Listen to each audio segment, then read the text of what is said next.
We are here at the Silverbird Cinema Accra Mall to celebrate a film that has been produced in the soils of Ghana. The God is an African Part 2.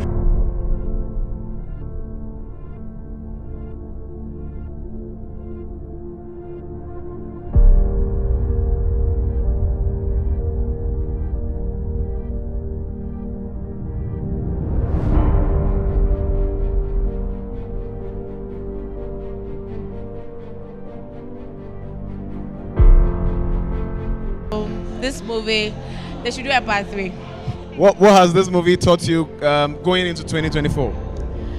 Honestly, I've also gone through one or two stuff this year.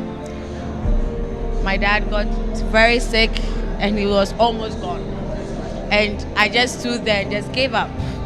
But my spirit just came out and I prophesied into my father's life. And my dad is still alive and kicking.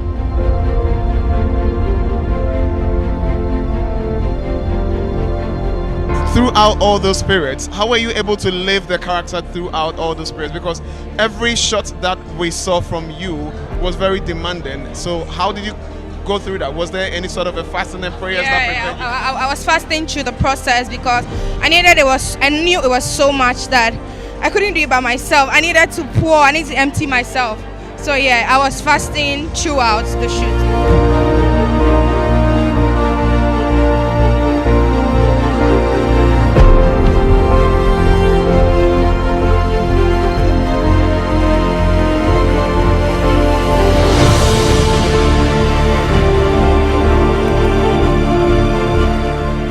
How has the film impacted you so far?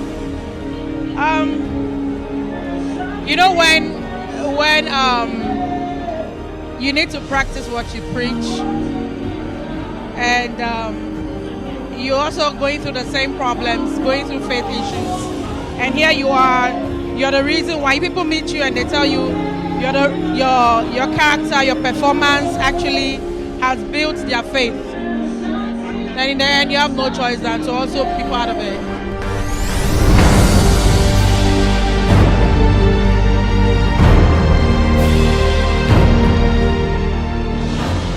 What has been the inspiration behind it?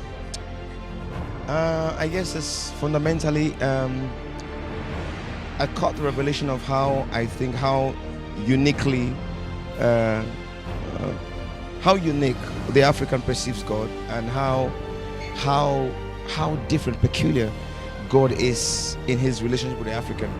And we've been accused of being too churchy, too religious, too brainwashed, and all of that, and these are very fancy intellectual terms that sound like they're very profound when people say them. But I look beyond all of that and see that there's a depth of revelation in the African, how he perceives God. God is too real to the African to not be real.